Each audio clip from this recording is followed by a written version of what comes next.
Hello, hello, hello. Hi again. It's us. It's us. Sorry to disappoint you. Hold on Just just a us. second. Don't get your hopes up. It's just me and Brandon.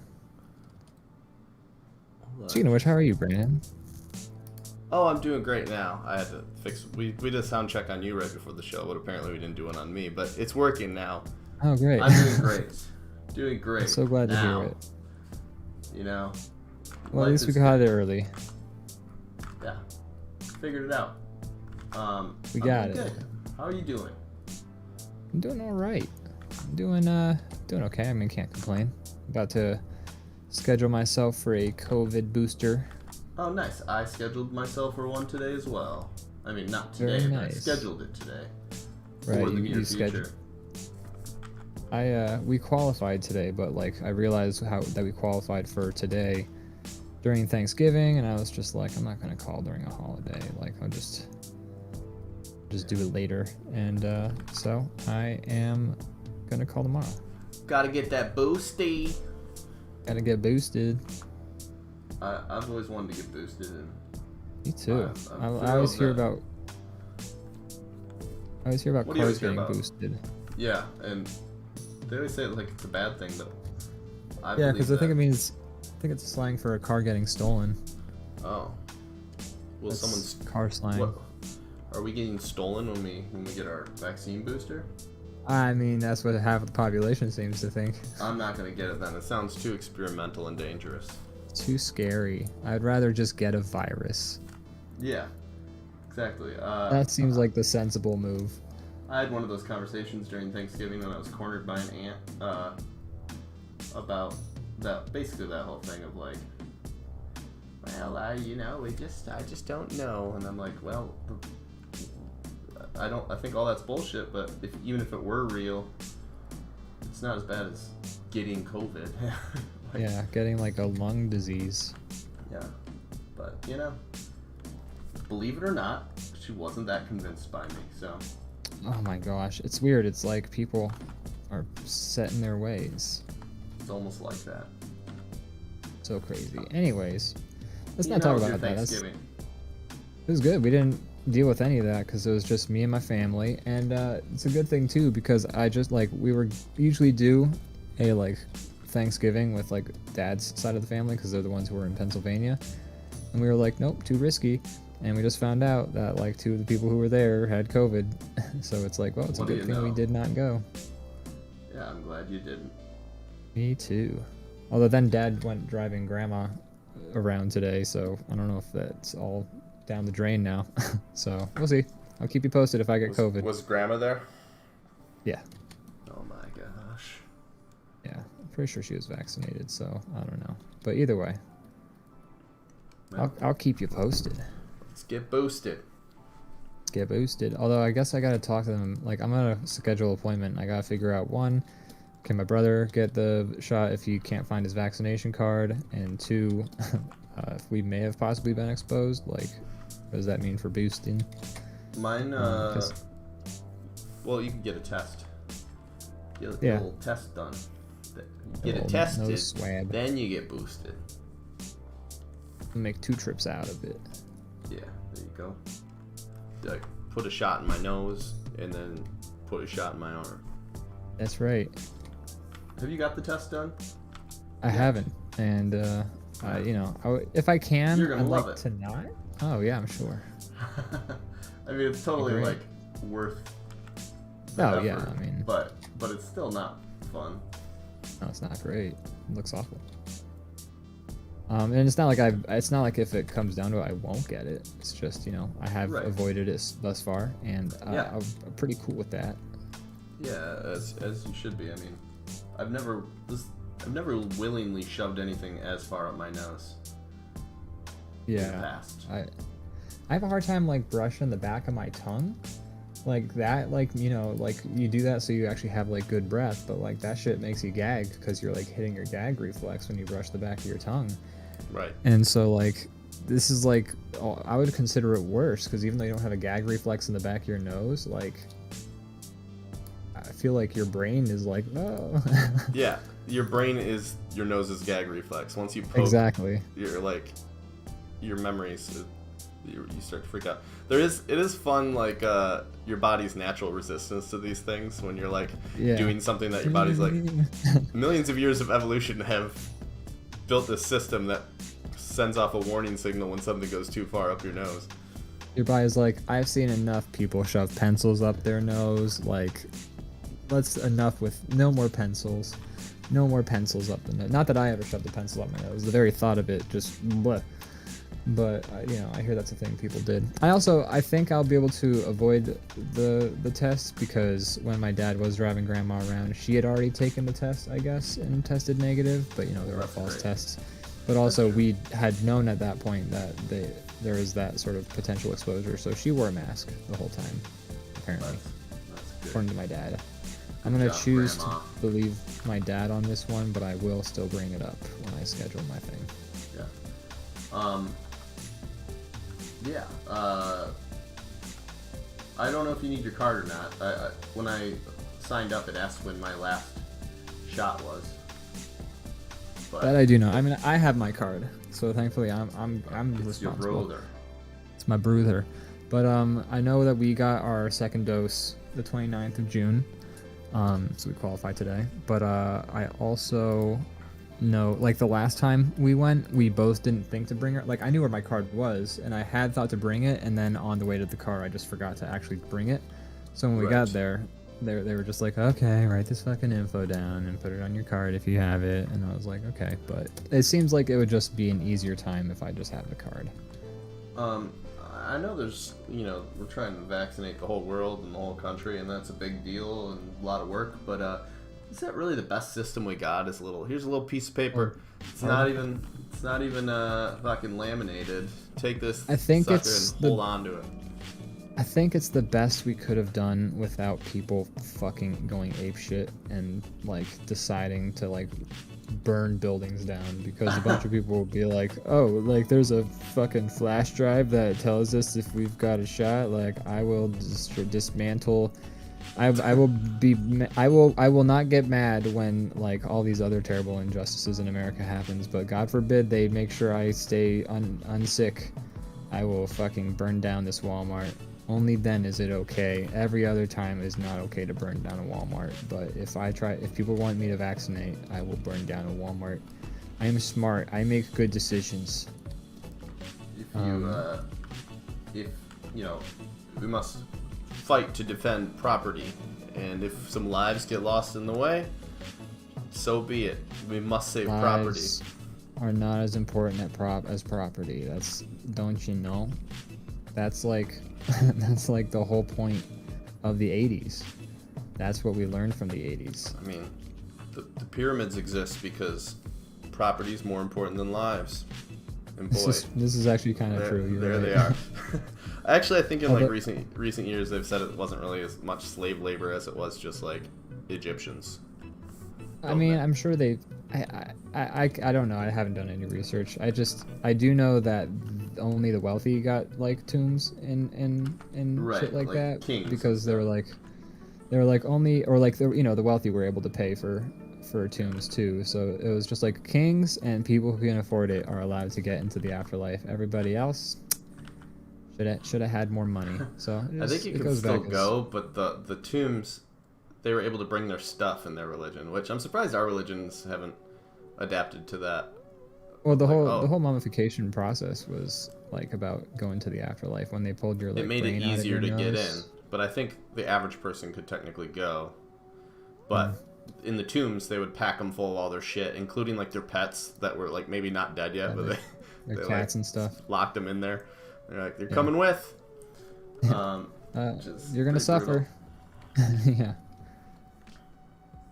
Pretty rude to do that to your pet. It's pretty rude. I mean, but I guess they believe it. But yeah, I'm surprised modern like Christianity hasn't been like, hey, you can bring all your things you like. Just got an update from the big man upstairs. Called me on my Pope phone, and it turns out now you can take all your stuff. You just got to be buried with it.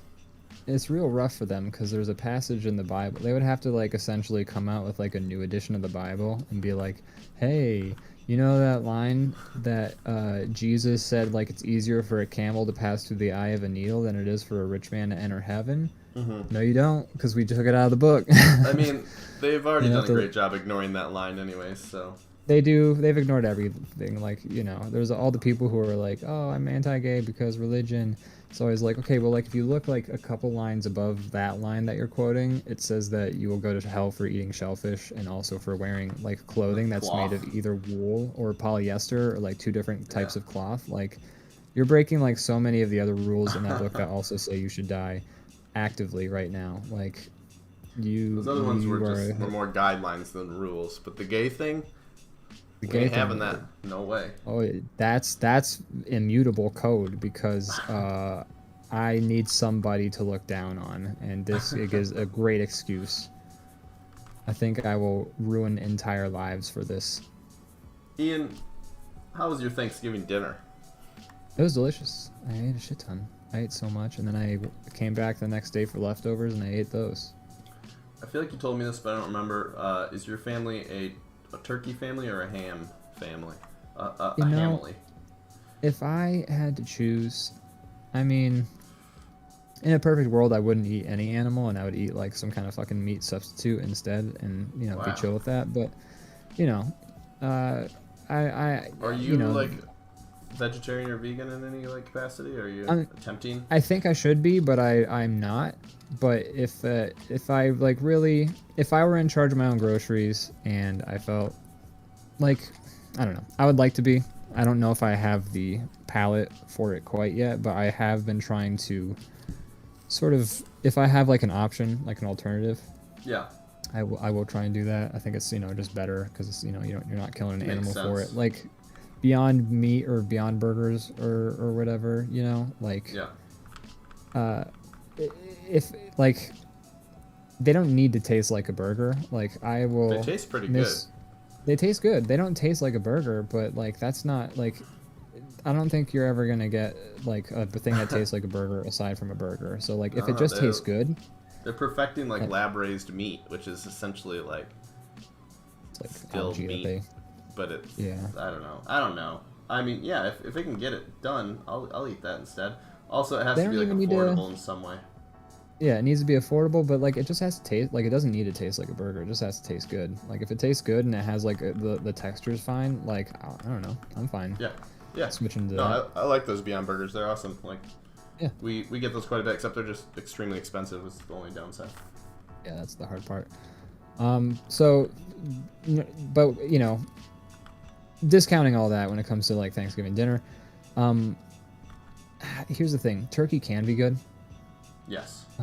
It's just that a lot of people, like my parents, don't believe in like seasoning, I guess, or something like that. They've never seasoned chicken, and I've begged them. Oh my. They're just not about it. And like mom thinks that toothpaste is spicy, so like we don't have a lot of spiciness in any of our foods because otherwise she can't eat it. So that's definitely an issue. So like turkey can be prepared so it's delicious. It's just not always the case when my family cooks, and like that's not to diss it. Like I'll still eat it. It's just like in those situations I'll take a ham over the turkey. But this year we did a smoked turkey, so it tasted like a ham. So that was pretty good. It was like a drier ham, which was still good. I like me a smoked turkey. We did turkey at our first one, and then we got together with some people on Sunday and had a ham. So I got the best of both worlds. You did. You got to live your best life. I did. But yeah. Yeah, I ate a lot of food, and we also hosted, so I've been like had an entire fridge full of leftover Thanksgiving food that I've just been like eating nonstop since. So, sure, that's really good for me. Every meal should have gravy on it, right? Absolutely. If not, like, what are you doing with your life? What do you know? don't? Zenut says, what are they gonna do? Say no, you can't get vaccinated? Yeah, there's a good chance that they're pretty happy to let. I had heard that like back when they still had the like requirements. There's so many people that are just like not getting it that and they are like time sensitive. That if you went in there, they're just kind of like, yeah, we'll give you one because the other option is throwing like half of them away.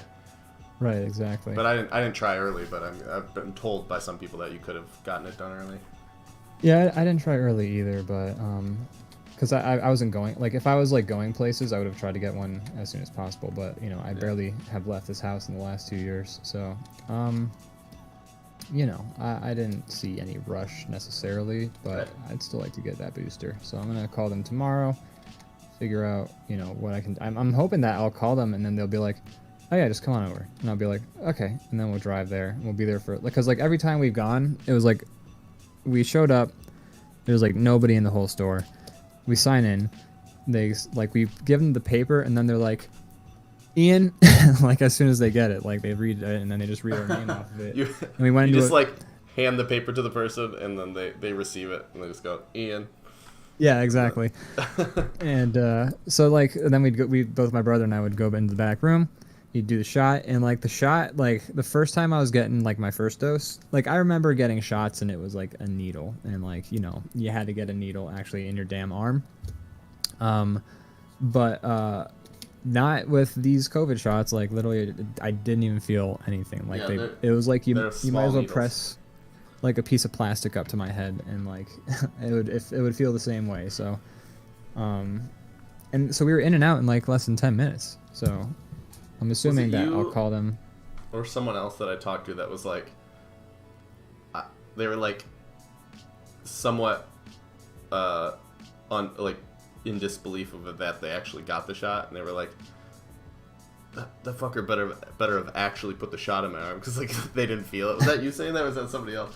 But they were like almost like borderline conspiracy. They're like, I hope that he actually gave me the shot. And I'm like, I'm sure he did. Why would he not? Like, what is he like running, like sneaking them out to like an alley?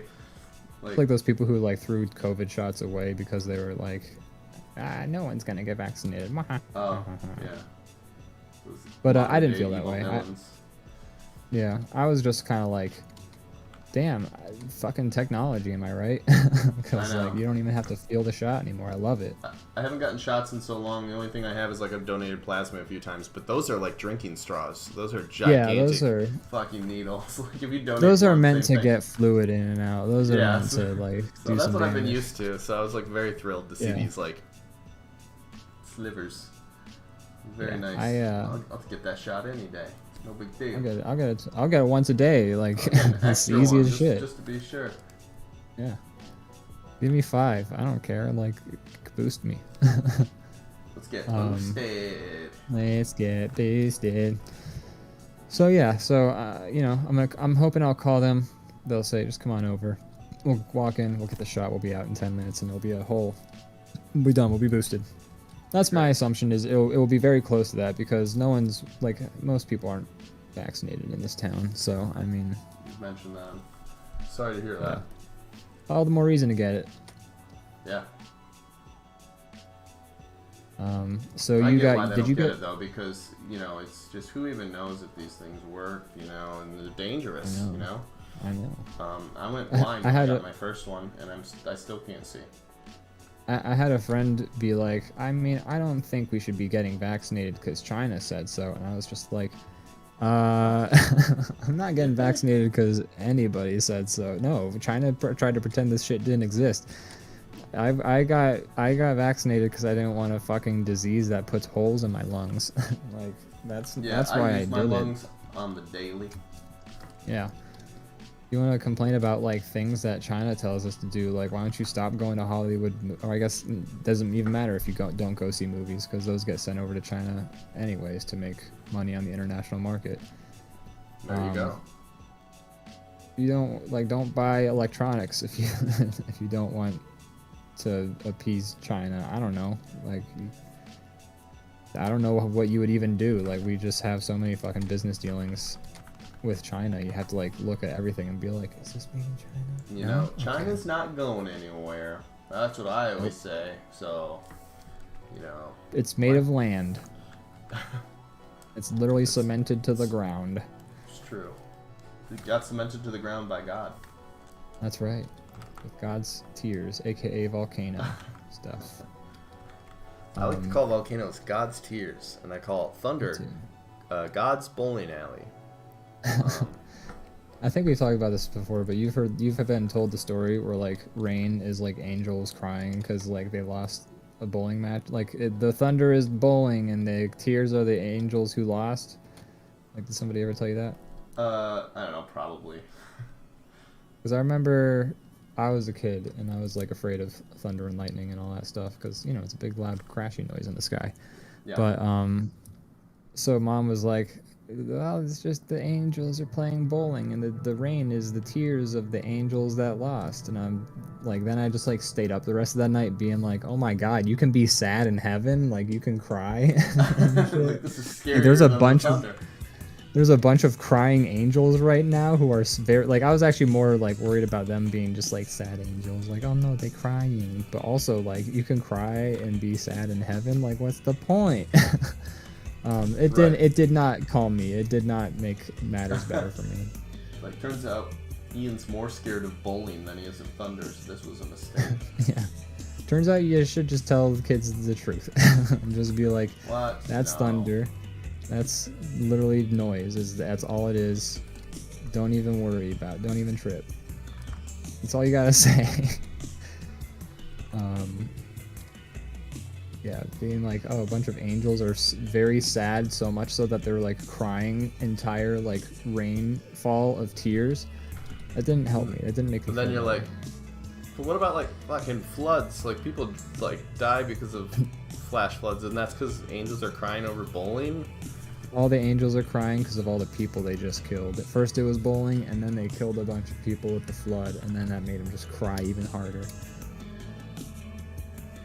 Wow. Heaven's complicated. Heaven's weird, man. They really give a shit about bowling. They love bowling. They should just do the Big Lebowski, but it's in heaven. Like the dude is Jesus, God's Walter Sobchak, and who would be Donnie? Mary, devil. Joseph. Yeah. Well, the devil would probably be the nihilists who like come in and be like, we believe in nothing, Lebowski. Or actually, they would probably be like, we believe that everyone should be equal in heaven, Lebowski. Because at least in the Bible, that's the way they framed it in the Bible. For me, like when I was taught it in like Sunday school, is they were just like, yeah, Satan was tired of God being in charge, so he was like, maybe we shouldn't, and then God kicked him out and threw him into hell. And I was just like, damn, that's extreme. Like, I think he not can't only God threw him like into have? I think he invented hell and put him there. Yeah, it's like, Not damn, sure can't hell God was like? hanging out before that. God should just run an election. I don't know. Is heaven not a democracy? Heaven is not a democracy. So, yeah, it's goofy. This shit's goofy. Did you, speaking of the Big Lebowski, did you freaking watch any films? We watched some. I don't think I've seen any. What have I watched? Have I seen anything that was new? It doesn't need to be new. It just needs to be like a thing you've watched. We watched Gila. That's right. We did watch Gila. Well, they pronounced it Gila. Yes, I guess. Gila. Gila. I hate that they put an exclamation point on it because I feel like I have to. You have to yell it every I time. have to yell it every time, or I'm saying it wrong. Yeah, that's also the mark of a good movie, is when it has exclamation point in the title. Yeah. That's how you know It's you're like about To see, there's going to be lots of action and excitement. Not only, and it That's starts right. in the title and it continues through the film. It's like when somebody says like, oh, I'm really smart. And it's just like, no, we would know if you were smart. You telling us just proves to us that you have to say it for us to think it. people who aren't smart love to tell you that they're smart. Yeah. It's like, I'm so very smart. Although, to be fair, sometimes that is true. Sometimes the smart person, like Dr. House, half of the show House was Dr. House being like, I'm smart, you're dumb, I'm House. That guy's got not lupus.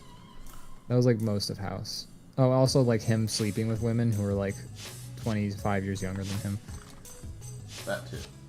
which was always But weird. he did it by telling them that he was smart. He did. Well, he was so smart that like these women were just like throwing themselves at him. The one woman, and like he was terrible to all the women in that show. Like especially after like he'd slept with them. Like the one woman who was age appropriate in House for House was Cuddy, his like director of his like hospital or whatever, and he drove a car through her house, and then she was not on the show anymore. Wait, you're telling me House drove a car through House? That's right. Whoa. Was that the house that the show is named after? A little house with a car in it? Wow. Sorry, what was the question? I just wanted to make a Tim Is Robinson that reference. what the show is named after? Is that scene? Yeah, I mean, it was all the way at the very end of the second last season, but they were just building up to that moment. It was like when you're waiting for Walter White to break bad, you know? Yeah. And I My favorite line from Breaking Bad is in the season finale or series finale where he goes, "I finally broke bad." Yeah, That was a good scene. it was a great scene. It's good because then it was full circle, because in the very first episode Jesse's like, "You could just gonna break bad," and then like in the last episode Walter's like, "I have broken bad." Yeah. But what I really wanted was for Walter White to pick up like a road sign that had the word "bad" written on it, and then him just like crack it over his knee. Like that's that's the moment I was waiting for. That's what the fans were asking for, but the show did not deliver on that front, unfortunately. Yeah. Boy, it's a good show. It is a good show. So you watched Gila. Yeah, and it was about a giant lizard that goes on a spree in the 50s, but kind of not the 50s. The time is kind of, you know. I think the movie took place in 1959 when the original movie came out. Is the only thing I can think of, because that's it. The cars and like their attempt at like clothing and like music, but what a fucking weird movie.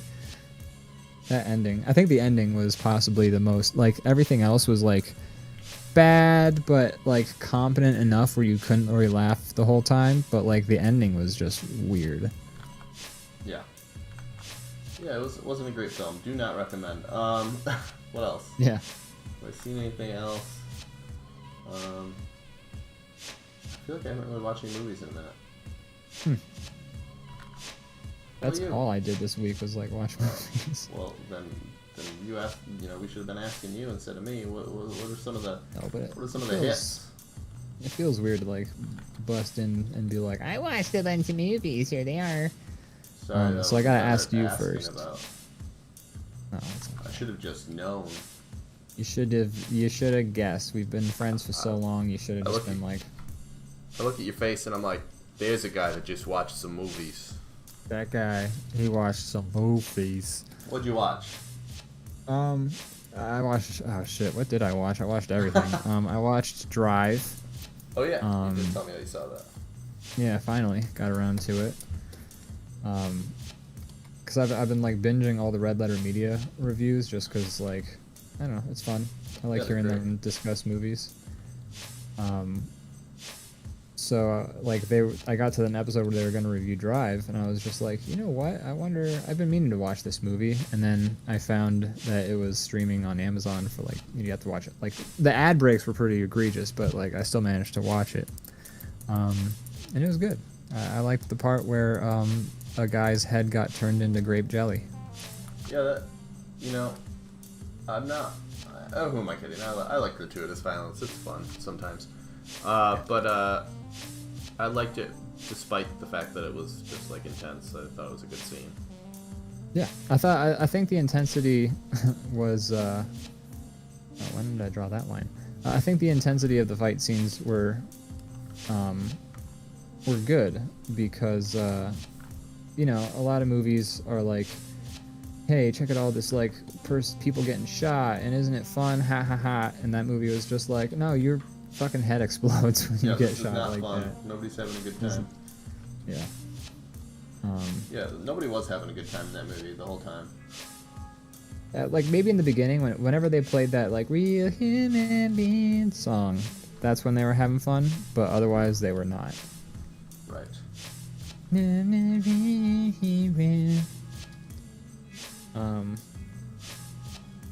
I like Drive. I like Drive. It was good. I want to get myself a nice scorpion jacket. Yeah, that jacket was cool. That jacket wasn't even. It was cool because it was a very cool jacket, and like you didn't even like see it a whole lot. A lot of times he was just wearing a fucking white T-shirt.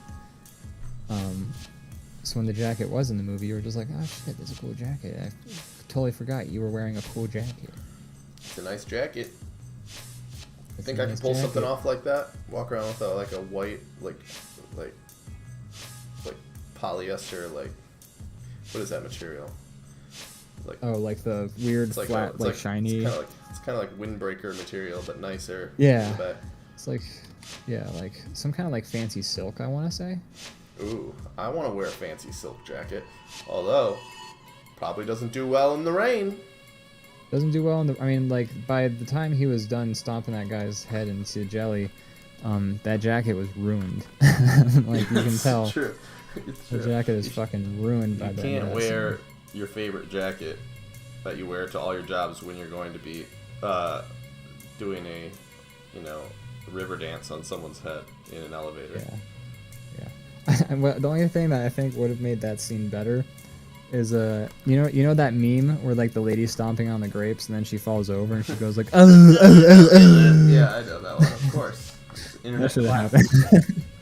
You should have Someone stomped the needs to make guy's that. head into like a jelly, and then he should have fallen off of a platform, and then he should have gone. Alright, internet, get on it. The movie came out a long time ago. Why is this not done yet? Somebody edit that together. And while we're at it, somebody edit George Costanza into Radar from like Radar scenes from MASH. I just think that would be really funny, as if somebody did that. Or just edit George Costanza's voice lines into Radar's scenes from MASH. Because they just look like each other, and Radar's whole thing in MASH is like he's kind of awkward around women. So it would have been funny to like. They do look like each other, I agree with you. They do look alike. Maybe that's mean to say. I don't know. Jason Alexander probably doesn't think that's mean to say. Larry David might. Mean how? You didn't He's very- insult either men? Just because they're No, I two didn't. similar, two bald men? Larry David would be like, what? It's because he's There are bald? There are jokes, several jokes in Curb where people are mixed up just because they're bald. Yeah. Like, I just will- because he's bald, you think it's okay? That's my Larry David again. There's one scene in the series, I don't remember which episode, but that he's at a like police lineup, and Yeah. He gets. it's down to Gets him and one away. other guy, and one guy is black and he's white, but the only thing they have in common is that they're bald, and the guy who has to pick them out of the lineup's like, I can't tell the difference. And it's like, I don't know which one it was, and so he gets away because of that. Pretty great. I don't think I've caught the latest episode. I do need to watch the latest episode of the show, but that Just came watched out it like last last night. Nice. Yeah. I forgot. But I will catch up. That's alright, it hasn't even been out for 24 hours, so I think you're doing alright. I'm on the cutting edge now, which is good. See? I wasn't on People the want cutting to edge. hear my with Drive. take. That's right. My take? Yeah, so many people want to hear my take. That's why they tune into this show. Exactly. And so and the fact that you haven't watched it yet, you're hurting our numbers. Fuck. I also watched Shaun the Sheep, the movie. How was that? I fucking loved it. I might have liked Yeah? it more than Drive. I don't know anything about Shaun the Sheep. It's by Aardman Animation, you know, the I guys can who tell did that from the way that he looks, but I haven't seen it, Yeah. or I don't know if it's for. I don't know anything about it. So, you know how Primal is great because there's no dialogue in it and it's just like the story of Yeah. this caveman. So like Shaun the Sheep also doesn't have any dialogue in it. And I was very happy to see that the movie continued that tradition. The movie doesn't have a lick of dialogue in it. It's all visual humor, great animation, like such good, like just that, like they don't have to get better, at, like what they do, like they're No, already they- nailing it. They've been nailing it for perfect. the last like 30 years or more. Yeah, And it's just a really like it's amazing that like it's not a very engaging plot. Like there's a farmer, and then there's a dog who's kind of like the sheepdog. And the farmer and the sheepdog are basically Wallace and Gromit all over again, except the farmer talks like Banjo-Kazooie characters and goes like, and then the dog is like, you in the world of a sheep that cannot understand man. Yeah, it's like in Charlie Brown when the teachers and the parents are all like, wah, wah, wah, wah, wah. Yeah. It's the same shit. So the dog and the farmer are Wallace and Gromit, and then Sean's a sheep, and he's a little more rambunctious than the rest of the sheep, but each of the sheep has like their own personality, and they're all fucking adorable.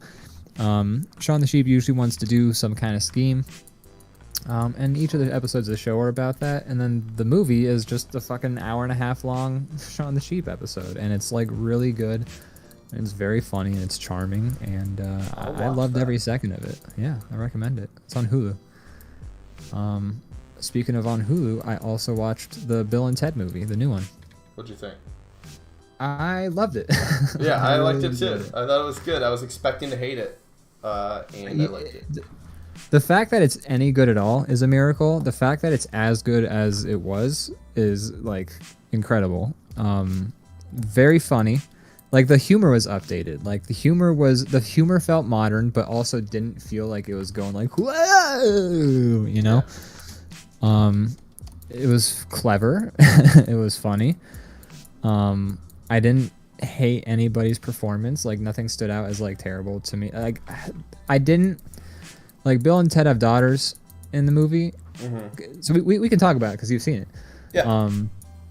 So Bill and Ted have daughters in the movie, and like I thought them having daughters was a good idea, and like kind of like because like I don't want kids. I don't think I'll ever have kids, but plots where it's about like people sort of realizing that they need to put their kids before them now, I like that. Like that's the one aspect of the new Jay and Silent Bob movie. Very similar actually. Now that I think about it, they both are you about hated that like. one. I fucking hated the Jay and Silent Bob reboot movie. There is the one good scene in the movie, and it's when Ben Affleck just explains the moral of the story to Jason Mewes, and like. It was sweet. Like I said when I watched the Jay and Silent Bob movie before, like Kevin Smith's latest movies have all been like pretty garbage, but like there's like a semblance of a good writer still in there, because like every so often in like these terrible movies there'll be one scene that's like engaging and smart and like has something to say, and then the rest of the movie goes back to being absolute schlock and like not even the fun kind. So, like, there's a scene in Jay and Silent Bob where Ben Affleck explains, like, hey, I know they're trying to reboot Blunt Man and Chronic, but, like, they're trying to reboot, I think, Jay and Silent Bob. And, like, Jay and Silent Bob are trying to stop Hollywood from rebooting Jay and Silent Bob. And then they meet up with Ben Affleck, and Ben Affleck's like, your kids are your reboot, because the kids are just you, but repackaged into, like, a new thing and hopefully improved. And, like, you know, with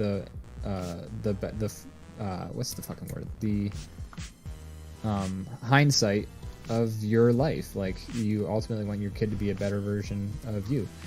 And I thought that was really sweet, and it made for a good lesson. And the Bill and Ted movie kind of had a similar message. It's like a little different, but sort of in the same scope.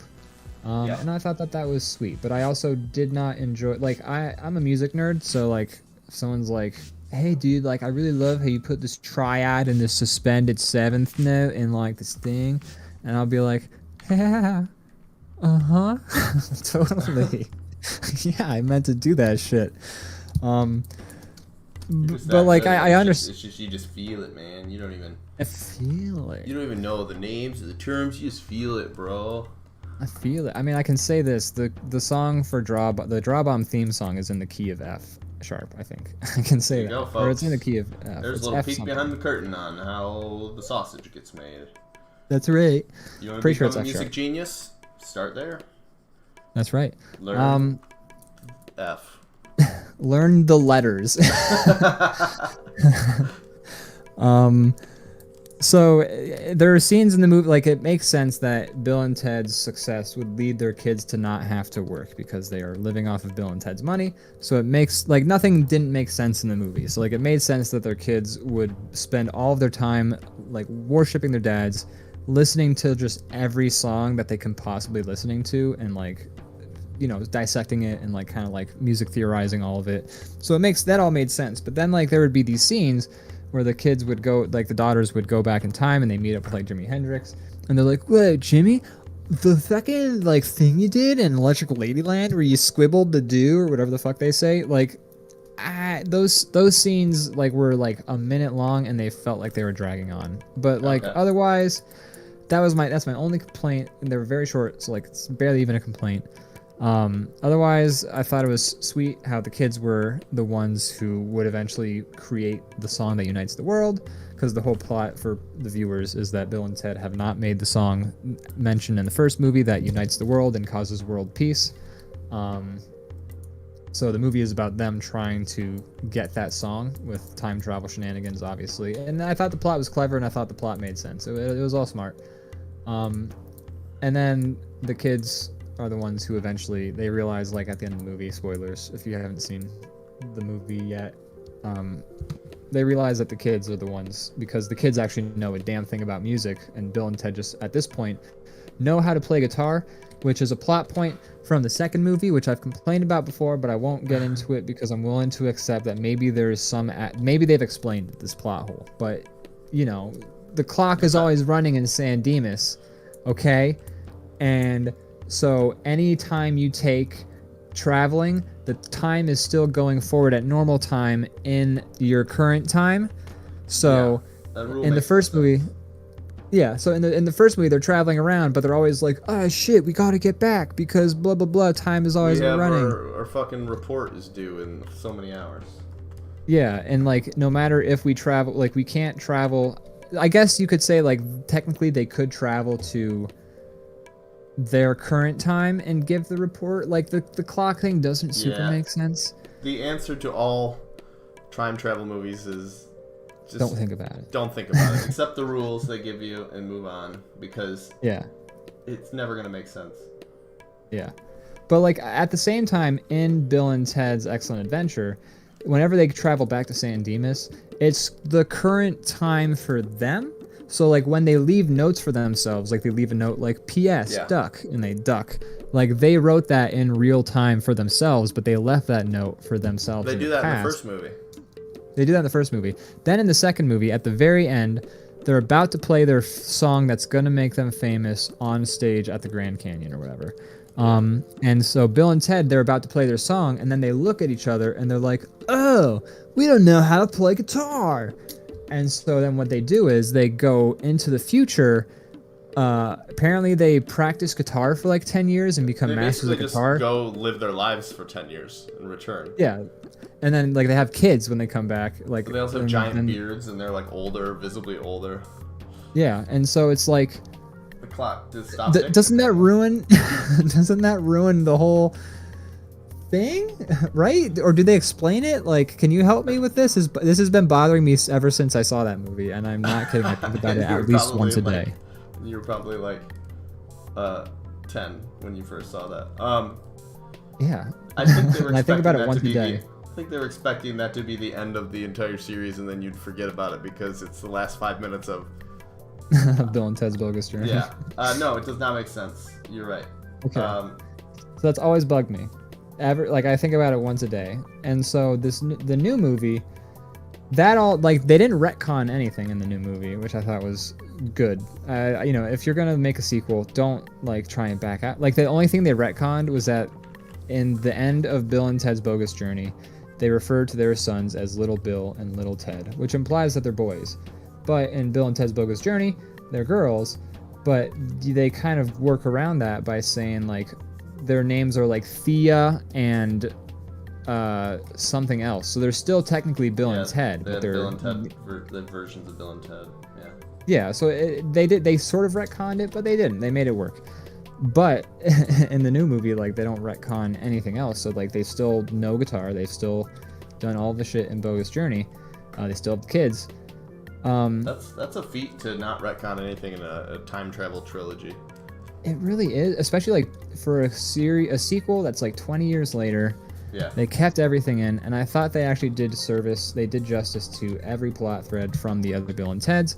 I do think it's weird that their wives, like in the first two movies, their wives are like their appropriate age, and then in the third movie, it's the same wives, but they are now like 20 years younger than Bill and Ted. That confused me. Is it because they went into the future, or they took them no, with them? because they took them with them because they came fucked them a back. bunch and they had kids. It's true. I think they each had like 2 kids. Like I think they came like slinging like baby bandoliers. Yeah, and, they had like them. babies hanging off of them. Yeah, That's true. I haven't So- seen the second one in a long time. I've seen the first one recently, but the second one's been a while. I've seen the second one once, and it's burned in my brain, as you can When I tell. was a kid, I do this thing as a kid where my favorite one of like a trilogy or sequel is always the one I like the least as an adult. Interesting. But well, I mean, as a kid, I was you- like Bill and Ted 2 was my favorite one, just because I think it's more crazy. There's more like it's crazy. It's visual got- things. There's weird things happen. They go to like hell and heaven and all this Yeah. weird shit's going on. But I like one better as an adult. One's a 'cause I better think it's a movie. more concise story and it like It's a I don't know. better It's movie. more contained in a good way. Yeah, but they even got the same actor to, like they got Death to come back in the sequel, same actor Yeah. even, which I thought was really cool. He's a I so the- forget his name, but he's a popular actor. He's been in a ton of shit. I recognized his name when I looked him up just to make sure that they were using the same actor. Yeah, But he I was don't. in, like- off- Shawshank Redemption and a bunch of other stuff. Oh, I know wow. that's the only one I'm listing, but he's like, Is he the guy who says "Get busy living" or "Get busy dying"? no, I think isn't that Morgan Freeman? No, it's the white guy with the hair. The white guy with the hair. There are several white guys with hair. Hold on. He's the one that he's like I'm into about country to music post a and stuff. picture He's, for you. Oops. This guy. No, This that's is the guy. It's Tim Huh? Robbins. That's the main character. No, That's Tim Robbins? Yeah, Oh, he's the one who Come says on. "Get busy living" or "Get busy dying." yeah. No, it's not. It's neither of them. Neither of them. Okay. What's the dude's name? Death from Bill and Ted. Let's see here. It's play Death. William Sadler. And he has been in a bunch of stuff. He let's see here. Let's go to that IMDb. We get. Let's see. Look it up, Brandon. Look it up. Apparently he was in Die Hard 2 also. But Who do you play? he was in Shawshank Redemption. He was Haywood. I know that means To be nothing. honest, Just to tell you his name. Names are gonna mean nothing to me because I know, haven't I know. seen it. I haven't seen. Oh, it. you've never seen it? Oh, never mind. I want Then to. what are we doing It's- here? It's just like a 3-hour movie, right? Like, Yeah, it's pretty Yeah, good though. it's- I think you'd like it. I It's have just a nothing commitment. against watching. It's a commitment. It's a This commitment. Yes, this fella right here. This guy. I don't know if you're watching the stream. I am actually. There he is. Look at him. Look at his face. It looks like he's got like devil's horns in like some of those previews. Well, he Okay. does play the Grim Reaper later, so there you go. Yeah. Is he a bad guy in that movie? No. Oh. I think he's kind of like a dick at first, but Yeah. He has an arc. yeah. And what's his name? Tim Robbins is like basically like the most popular guy in jail. Like, he shows up and he's all quiet, but he's like smart and like he's like trying to help everybody out and like he's like does a lot of good for all the prisoners and shit like that, and they all like him by the end. But That's the ticket. That's how you fucking make it through jail. yeah, you can either beat somebody up on the first day, or you get a library added and do a whole bunch of good for the jail and teach one guy how to tutor a guy so he can get through college and do a bunch of shit. Yeah. It's a good movie. kinda- It's long though. It's a long movie. That's the It's a thing. bummer. It's yeah. It's not. Well, it's a movie in jail. I doubt it's gonna be. No one's like dancing around singing like, it's recess time, or what do they call it when they go out into the yard? Recess time. Do they call it recess? I I don't have think no they do idea. in jail. I'm pretty sure they call it something else. But it doesn't My matter. favorite It- day of jail recess is the one where you get to play with the giant parachute. Yeah. and like you all Did your like school have that? throw it up and like hide underneath. Yeah, we did Yeah. that once. That's every did- school had that, right? I think. Every school had that. I'm pretty sure. I'm not sure why. Did they just like mail parachutes out to every school? Where's the parachute come from? And then like why are the teachers so stingy with the parachute? Like Right? recess every day. in like middle school is like it's not like it's just you go out do whatever you want to do, and you're never gonna Yeah. have the kids more like focused and well behaved than fucking parachute day, because we live for parachute day. At least in my school, like when they were like once a year, like it's parachute day and it's recess, we're like fuck you, and I'll get the parachute all excited. Yeah. Why do they hold back the parachute? It's not like you can use it up. Yeah. Maybe they rented it. Maybe it was like a rental thing. Maybe it was like the parachute loses its magic if you get to use parachute every day. Maybe standardized testing. I don't know. But oh shit, I'm drawing on this layer. Okay. One sec. No. I went to this layer because I realized I was coloring the background. I might as well color the background. So the point is, they got death. He's in there, and so I also have one thing I want to bring up about the Bill and Ted movie. I don't want to talk about it too much more. Other than I thought it was good, and I think people should watch it because it's a nice send off to the series. I was impressed that like I didn't have much to complain about it. Like, Name it was one other good. comedy that has come out with a sequel 10 years after the original and doesn't suck. They don't exist. So, congrats to Bill and Ted. Oh, yeah, I don't know. I don't By the think way, they that was- exist. If you can prove me wrong, I'd love to hear it because, I mean, that's great news. I don't want to be right about that. It seems to be the case, and to the point that I've stopped watching a lot of them. There's like many that I'd love the source material. It came out the sequel and I haven't seen it. Yeah, I know. I feel like I could name one if I really thought about it, but off the top of my head, I can't. I feel like there's one that I could think of that I could, but I just want I'm to sure real quick there's read. probably another one, but I haven't seen it. Yeah, I just want to real quick read. Z Newts in the chat says, "Yo, parachute day was awesome, but what about the inflatable space observatory?" And I do remember What that school as did well. you go to? My school did not have that. That sounds... It was basically like they would take the Better. parachute and then you would go underneath it, and then it wasn't like a parachute. It was like some other. It was basically a parachute, but you could like keep Track the the air. sides. Yeah, and so then they would like turn on like a little plastic globe with the constellations on it in the proper places, and you turn the light on, so it like shoots out a light, Whoa. and then the constellations appear like sort of like projected because of the light and shadows and stuff like that. Would it slowly And, deflate? No, I don't know. I don't think so. I think Just- I think feel like oh, maybe you had a better parachute than ours. well, it was not the parachute. It was basically like the parachute, but it was like an inflatable thingy that you could go underneath. Like it was Whoa. like how you can That sounds great. also. Yeah, and we did My that school like didn't once. have that kind of money. They had parachute money, but they didn't have inflatable space observatory money. Plus, it was a religious school, so I don't know. Maybe space is like a lie I don't or think something. They don't believe in it. We don't believe in space. What's that shit up there? That's God winking at you. Get the fuck back. That's God's light, bright. Yeah, don't stare at God's eyes for too long, or you'll fucking go blind, or your head will explode. Like, Doesn't that he make the Pharaoh rules? in Why would he Egypt. come up with that? What is he? He's just socially awkward. He gets uncomfortable when people stare at him. yeah, I hate eye contact. If I was God, Yeah. I would totally ban it. Like, don't look at me. Yeah. Yeah, so I remember inflatable space observatory. Wow, that sounds great. We also We got to were- play with the. These things are made for moving like heavy shit, but they're the little like squares. It's just like a little square with wheels on the bottom, and I think it was The used for dollies?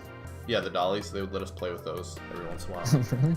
And so we'd Well, all it's just be like like cruising around the gym on those. They'd give you like a wheelbarrow and be like, "Here, kids, it's a fucking It's a push toy your now." friends cart." Yeah. And honestly, yeah, like they shouldn't have, because we would get them going 1,000 miles an hour and just like smash into each other and like gave ourselves like future back problems. It was very fun at the time. Things were meant to like haul heavy equipment. Well, they were hauling toddlers across the gym at 80 miles an hour. and Jesus. it was the time of my life. I That know was when I does sound peaked. Everything's been terrible since. downhill ever since. Wow. So the one aspect about Bill and Ted that I was really worried about, and then I didn't have a complaint about it, which is a miracle. And I wrote an article about this to get a job for that like movie website that I eventually quit. I like one of my articles I wrote to get the job was about this, but like in the first Bill and Ted, the premise is Bill and Ted are going to write the ultimate song that unites the world. And then the third movie is, as I mentioned before, they have not written the song, so they have to. So then at some point I realized, oh no, are we gonna hear what the ultimate song is? Yeah, that's a tough needle to thread. Tough needle to thread. And I got worried because I was like, every time a movie has been like, yo, check out this great song, and then they play the song, I've been like, wow, this sounds like ass. So I got worried, and like when I wrote that article, the counterpoint I wrote about was Inside Llewyn Davis, the Coen Brothers movie, because in that movie, Llewyn Davis is playing songs all over the Ding Dang movie. Actually sung and played by Oscar Isaac too, which is really impressive because he does a great job. So the movie is like Oscar Isaac is like this writer and musician, and he's playing these songs for people, and like instead of everyone being like, wow, that song was great. And by the way, the songs are actually fantastic too. Like he plays really emotional, heartfelt songs. They sound great. They're really good. But every time he plays a song for somebody, they fucking hate it. They hate his music. They can't stand him. His dad like shits the bed literally while he's like playing a song. You never get like that moment where somebody's just like, wow, what an incredible writer you are. Like there's like an emotional scene in Inside Llewyn Davis where he's like pitching himself to a record label, plays a song for like, he sits down in like an empty room, plays his song for the record deal, and it's beautiful and it's haunting, and it zooms in on the record executive's face as the song's happening, and then he just says, I don't see a market for this. And that's all he says. And like it's perfect because the movie is the exact opposite of a lot of movies where it has a lot of really great songs, but nobody in the movie's appreciating them, which is really the preferred method to like somebody having a shit song and then everyone being like, wow, this song's great. Because like, you know that movie The Rocker with Rainn Wilson as the drummer for like his teenage like nephew's band? Like that movie, the band is formed and they're playing music and then you hear the songs, and I hated every song in that movie, but the characters were rocking out, and like they even get invited to play at the Rock and Roll Hall of Fame and the movie's finale. The Rock and Roll Hall of Fame, and I don't think they're getting into the Rock and Roll Hall of Fame. I think they're like playing for the Rolling Stones as they're getting inducted into the Rock and Roll Hall of Fame. But it's the Rock and Roll Hall of, like, really, my dudes, with these songs. And so, and like I've heard people say they like the songs. So if you like the songs, you know, it's, you're allowed. I'm not saying they're, no, I'm saying they're bad songs. Like I didn't like them. They're not my cup of tea. They were bad tea. to you, and that's allowed. Yeah. If you like them, that's totally legit. You know, I'm not trying to shit on your tastes. So anyways. So that movie, you know, everyone loves this band, except for me, I guess, because I really hated those songs. Everyone's a critic. Everyone. This guy thinks he can make fucking... Why doesn't he make a fucking theme song for his stupid 2-hour stream he does on Mondays, huh? Yeah. By the way, if you want to submit your own remix... No, but, That's right. So anyways, in the Bill and Ted movie, you know, I was like, oh no, they're going to play the song that unites the world. And so they get to the scene where they're going to, but like what's happening because of the events of the movie, like all of time is converging into one moment, which is great for two reasons. Because one, when they start doing some crazy time shit at the end of the movie to make everything like tie up all the loose ends. And they do that by like, they say like, oh, you're in all the dimensions at once, infinite dimensions, etc., etc. So it kind of gives them some leeway in pulling off some of the things they do to like make the finale happen. But then also, the reveal of the movie, again, spoiler alert, is they find out that it's not that the song is so good it unites the world. It's just that since all of time is converged, every time period, everyone in the entire time is singing the song at the same time. So when they actually sing the song, it's not like great. It's pretty simple. I wasn't a fan. It was whatever. I'm sure if you like We Are the World type songs, it was phenomenal. But like the point isn't that the song is good. The point is that everyone in all of time is singing the song at the same time, which makes sense to me. Like I will live with that. That's great because that makes it work. Like otherwise, they would have had to play literally the best song in the world. But instead, they just have like, you know, because of all the time travel shenanigans, that's what makes the song works. It works on all levels. Nice way to lock it down with a difficult goal at hand. Yeah, so I was really satisfied with how they handled that. Even if I didn't really like the song that they ended up playing, right, I liked what they did with it, and that's honestly really impressive to pull off. Like they made it happen. That's a difficult one to do. I feel like have to mention the classic. I always love how Tenacious D handled it, where they're basically like, we played the best song, but unfortunately we forgot it. And that's like their main song. I mean, you've all heard that, anybody who knows them. But it's a great example, for sure. But that's a great, like, the whole joke is basically that trope. Yeah, like they forgot they forgot the best song in the world. So. It's a common trope of, like, you know, doing the greatest thing ever done, and then being forced to show it in whatever the trope is existing in, and it's just a hard. You write yourself into a corner. So they're basically just like, yeah, it happened. Please trust us. We can't prove it though. We forgot the song. No one was there. Yeah. And I just think that's funny. It's very funny, and it's a great way to handle that. And Bill and Ted, you know, for setting up that they were gonna play like the song that literally like causes world peace. I buy it, which is incredible. That's impressive. Like, if you can pull that off. Good job, Bill and Ted. Face the Music. Not only were you really funny, you were kind of heartwarming, and you were enjoyable, and you made me less mad about the plot ending of Bill and Ted's Bogus Journey, which is incredible. So, all around... What were we going to say? That is incredible. No, I'm just agreeing with you. Like, that's... I didn't think about that aspect when I watched it, but you're right. So I really like the movie. My only complaint, aside from the one I mentioned before about the kids, and again, minor complaint because those scenes were like less than a minute long. It just felt like I was annoyed by that shtick when it was the third time they were doing it. My only other complaint is that they make the song happen, and then the planets align like they mentioned in the first movie. And then the movie, they go like, so we reunited the world, and then the movie's over, and then that's it. And I was just like, oh, there's no like epilogue, because you kind of had like a couple of other plot points going on. I wouldn't have minded, you know, seeing like a little bit of closure on all that, but it's fine. It's whatever. I honestly don't mind. The movie was far better than it even deserved to be. True. And that's impressive. I had very low expectations. And then it started to get good reviews, and I was like, "Oh, okay." And then I watched it, and I was pleased.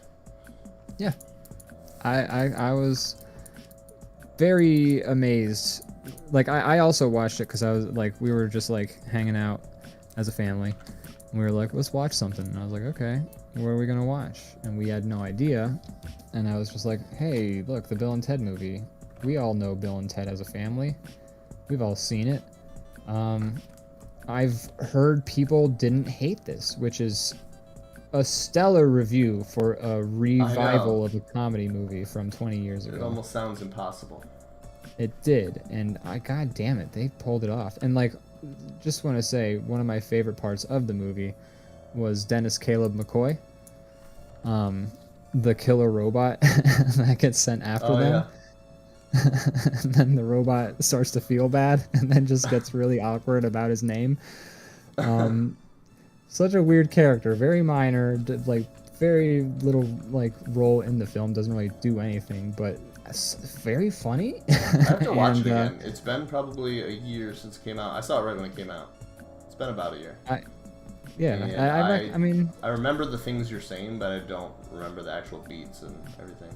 yeah, and that's fine. But I you know, honestly, I don't say you have to watch it a second time, but if you haven't seen it yet, I would say watch it a first time. I ended up very surprised that it was again, like, it shouldn't have been good at all.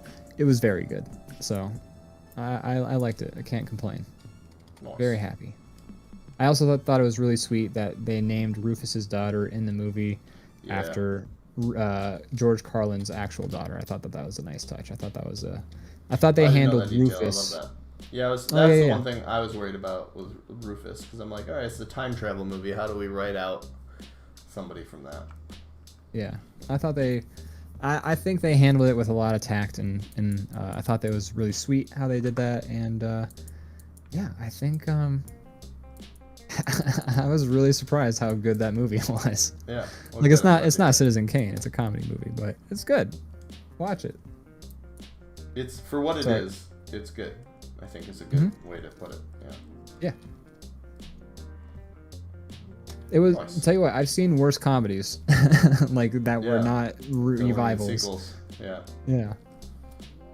So. And yeah, my challenge stands. If anybody is watching and you have seen a comedy sequel that came out more than 10 years or more from the original, hell, I'll even give you. No, I'm gonna keep it at that. 10 years or more, and it's good.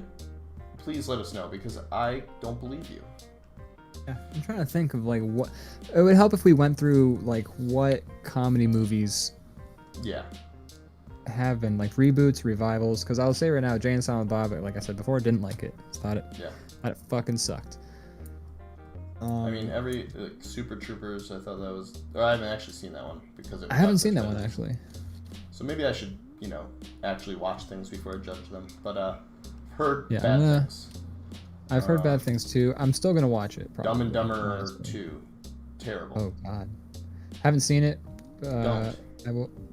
I might though, because you know me, I like to watch a bad. Yeah, movie. That's true. I guess if there's somebody who's gonna watch it, you're a good person to watch it. But for most of my friends who like hold the original near and dear, because we used to watch it a lot as kids, I'm like, don't ruin it for yourself. Just pretend like it never happened. Let me be the martyr and just say,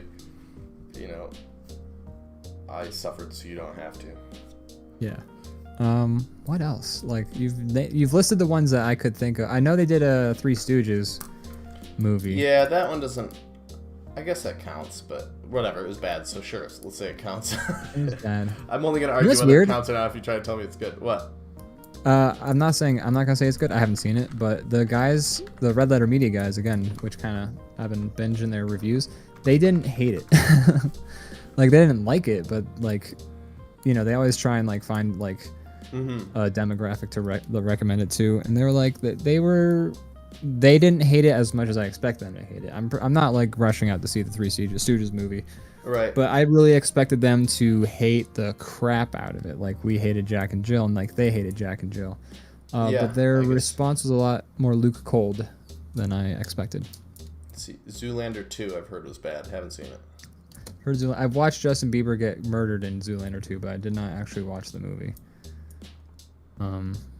Let's see, Hot Tub Time Machine, that 2. I never saw the second one. I liked it. Yeah. I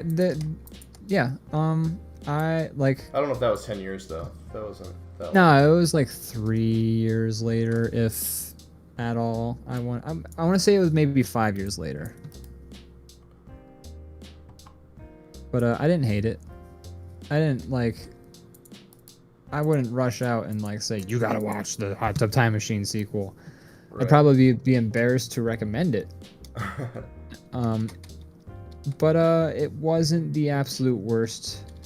Like I went to see it with my roommate, and we laughed. We had a good time. Okay. Well, that's a good review. Yeah, I don't know. I don't think there's a huge list, because I think the whole like movies coming back long after they become like gotten a cult following like a decade later. I think that's a fairly new development, like in the last 10 to 15 years. Yeah, it's a recent trend. I mean, because back then they actually came up with original ideas for the most part. aside from like adaptations of books and stage shows and et cetera, like there were still like original ideas. Nowadays, because everything's got to be like a tentpole blockbuster. Like, thank God for streaming, honestly, because that lets, like, if it were just still movies that were coming out in theaters and like that's it, like we would be getting scraps. Like, yeah. You also, it's way more insulting when you watch a bad movie at the theater. It is. Like, I made a day of this. I got went out popcorn. and I spent money. That's like, if I brought my family, I spent like $40. I've like, this took half my day, and I saw Dumb and Dumber 2. I risked a car accident for this. Are you stating that just every time you get in the car, you're risking a car accident? Yeah, every time you drive, that's technically true, but yeah, it's 100% true. Need cars to get out. Well, yeah, but you can say like stepping outside is risking getting your eyes pecked out by a crow. But I mean, the odds are higher. I will agree with you on that part. Percentage of people who die in car accidents is not a small number. I know, but I've been in the car many times, and I've been in a few accidents. Brother, you've never been in the car with me. Actually, that's not true. You have. I was gonna say, wait a minute. You've never been in the car with me at the wheel. That is true. That is true. I'm not saying I'm a hazard when I drive. I choose not to drive as much as I can because that's fine. Trust myself. But there could be a drunk driver. There could be a person who swerves or an unconscious driver. Yeah, there's a number of issues. Like, you're driving a giant metal box around. See how close I am to this window? A car could just drive through that window right now. That almost happened. They tried one time on air. There's a phone pole in the way. Thank God. It's not there anymore because the guy hit it. So now the next car on the same trajectory is coming straight for me. Well, you know what they say. Cars only strike the same place twice. If it hit right now, that would be the best. That'd be the best quality clip of all time. Not for me. I mean, I'd be dead, but. Just like look out your window real quick and make sure the coast is clear. There's nothing. Good. I'm glad. I saw a spider. That's all. How's the weather over there? That's worse than a car accident. It's snowing here. When I woke up, there was some frost on the ground. It wasn't actively snowing tonight. It's coming down. It's coming down. It's coming down. Are you done with this drawing? Yeah, I'm done. I'm done. So yeah, if you see a bad movie in theaters, it's definitely more insult to injury because the worst part. You feel like you've been cheated. There's a lot of times where you'll go into a movie, and it'll be daytime, and then you enter this windowless room that it's intentionally made dark, and then you are 2 hours later, you are leaving this room, thinking, I'm gonna go back into the sunlight. And it's gone. The fucking sun is gone. It's nighttime now. You have like witnessed essentially the day disappear. You wasted your life. You've wasted your life. Dumb and Dumber 2. Yeah. Did you see it in theaters? I think I remember you seeing it in theaters. Okay. I did not. Okay. I knew better than that. I was like, I'm not gonna watch it. I'm not gonna watch it. I'm not gonna watch it. And then I was just like, I have to know. And I watched it like on my computer. I didn't spend money on it. And I'm probably gonna do that tonight. It was bad. Oh god.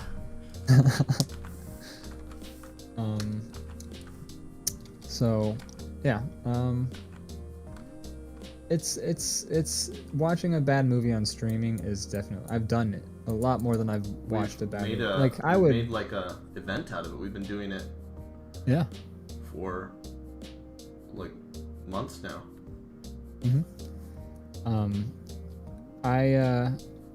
I always say like, oh, I love bad movies. I don't think I would enjoy bad movies if I had to go to a theater to watch them, though. No. I think that would be a different story. I don't think I'd even... Sorry, go ahead. Not only are you just a waste of time, but like, you have to spend all the money, and there's like some guy coughing behind your head, and like a kid crying, and... Yeah. Somebody's on their phone, and like 2 rows in front of you, and you have to like, the glow is like kind of blinding you. You know what's also why it makes it worse in the movie theater? Is that in streaming, you press the play button, guess what? The movie's starting. You go to a theater, you gotta answer like trivia questions for like 10, 15 minutes. I've perfected the art of getting to the movies about 12 minutes late, and that's that's about 5 minutes before the movie starts. I will say the last couple times I've been to the theaters, I was like getting in my seat as like at least the second trailer. It's a great feeling. It's a good feeling. I like I to see the trailers. They're fun. I do. I make a game out of it. Do you make a game out of trailers? I mean, everybody becomes like a movie critic during the trailers. So, like, I usually, the moment the trailer ends, you look to the person sitting next to you and give them one of these, like, or a, no way. I do a lot of grimaces. Yeah, like, you gotta be kidding me. Get a load of this picture. Who are these jokers? No, but the game I like to play, like, and this I do miss this about going to see movies in theaters, and this is why I do actually try and make it for the trivia, is because whenever I go to the theaters, I usually try and bet on how many trailers there are gonna be. And that game has gotten a lot harder in recent years, because when I was a kid, go to the movies, and you'd be like, how many trailers do you think there are gonna be? I don't know, 1, 2, maybe 3, and you were usually right. Nowadays, we're like, okay, so how many trailers do you think there's going to be? Okay, I think there's going to be 6 movie trailers, 3 gum commercials, and 2 things telling you to shut the fuck up in the theaters and keep your cell phone off. And it's like, that's kind of where the numbers are at now. I remember I saw Tropic Thunder in the theater, and that was a really fun one because the movie instantly, before there's any kind of like production company that appears on the screen, they drop a few like commercials and trailers into the mix. Yeah, and that's how the movie starts. Brilliant. And that is a very fun way to kind of, you're like, oh shit, we're doing this, we're already in it. Yeah, that's something that I think a lot of movies don't. That's something, like, there are movies that are like movies you should see in theaters because like the picture's worth it, or like the experience of having an audience sort of reacting with everyone in the movie is kind of like a big draw for a lot of movies. Like that was definitely the most fun part about watching any of the Avengers movies, was like whenever Hulk smashed, everyone was cheering because it was a lot of fun to watch Hulk smash, and it's usually like they saved those for like a really good moment for Hulk to smash. If there's one thing Hulk does great, it's smashing. Yeah, I've said it for years. They could make a catchphrase out of it. I know it's weird they haven't, but they should. Let's get Marvel on the phone. Yeah. Well, hey, Kevin Feige, Hulk should smash. One sec. I'm trying to figure out how would Kubert run this scenario. Sorry. Anyways, so like in the newest Avengers movie, Endgame. I think that was. It would make sense if they ended with Endgame. I'm just gonna go with that. The last one. Right. It was good. I liked it. And there's the moment where, spoiler alert, if you haven't seen like that fucking movie yet, who are you? They're already on 3 sequels. They're already 3 sequels deep, like from that. So you're kind of late if you haven't seen it yet. And they have like 3 series now with like 12 episodes that are each like an hour long. So you're behind. So I'm just gonna talk about it. But in that, like, there's the scene in the final battle with Thanos where Thor's hammer smacks Thanos in the face, and then they cut over to reveal that it was thrown by Captain America. And honestly, a pretty dope moment, I'm not gonna lie. And it was made all the more dope by the theater absolutely losing their shit. And I always love that. I love that. Like, those movies are great to see in a theater because you really get to experience it with everybody, and that's a lot of fun. And so that was cool. And there are movies that do that. Like, those movies are worth seeing in theaters.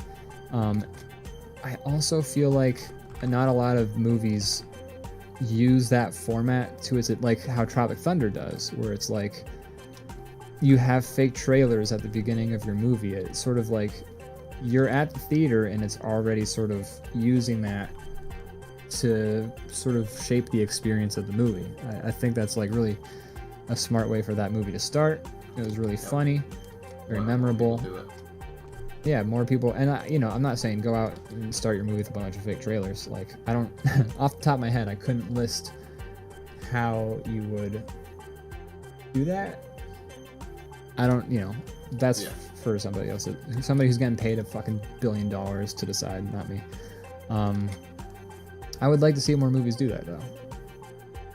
Yeah, it's fun when it's done right, and it's nice when you're caught off guard a little bit when something's like. Yeah, absolutely. It's nice to be surprised when you go to see a movie. Yeah. So it's very rare that happens. Actually, I know, you right? It's true. There's a lot of that. So yeah, I watched those. I'm pretty sure I watched like 8 other movies, but I don't remember them off the top of my head right now. And I don't think we need to talk movies anymore necessarily. Well, it's pretty nice that you liked most of the ones you saw. That's not usually how it goes, I feel like. I've gotten very good at curating my movie watching experience. I feel that way Generally, too. I know what I'm getting into if I'm going to watch a bad movie. Yeah, it's rare that I like watch something I think I'm gonna like and hate it, or watch something I think I'm gonna hate and like it. Yeah. I kind of can read. Sorry, go ahead. I can kind of read into the book by its cover pretty good at this point in my life. Yeah. And I'm wrong sometimes, and that's always great. Mhm. Me too. So I remember like the trailers for Kung Fu Panda. I did not want to see Kung Fu Panda, I can tell you that. And my brother was like, "Hey, let's go see Kung Fu Panda," and I was like, "Really? Did you see the trailers for that fucking piece of shit?" And we went to see it because, like, what else were we gonna do? And we saw it, and I actually ended up liking Kung Fu Panda a whole lot. So in that situation, I was wrong, and I was pleasantly surprised. Yeah. And so that's nice. It's nice to be pleasantly surprised. It's only not nice when you're pleasantly surprised the other way, where Exactly. you're like, "This is gonna be great," and you're just like, "What? What was that?" I went to go see Epic Movie in theaters, and it was trash. I had thought movie no 43 idea. was gonna be a hilarious romp. I've actually seen movie 43. I forgot about that. You have. Yeah. I'm not saying it was good.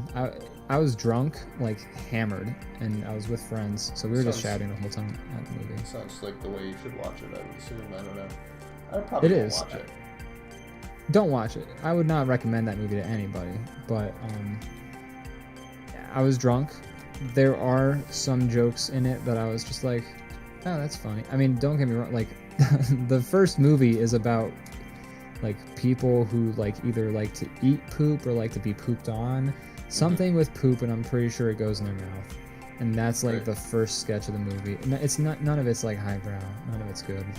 But if you're drunk as fuck and like to the point where like you can make sense of like Donnie Darko or something like that, like I don't know, maybe you and your friends would giggle at it. I don't know. I can't make sense of that, drunk or sober.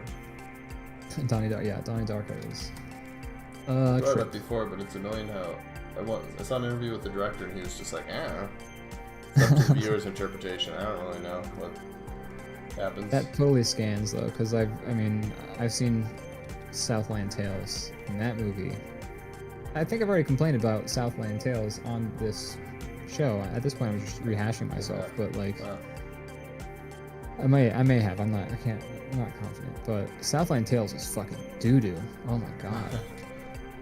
Like, Which was your favorite Southland tale?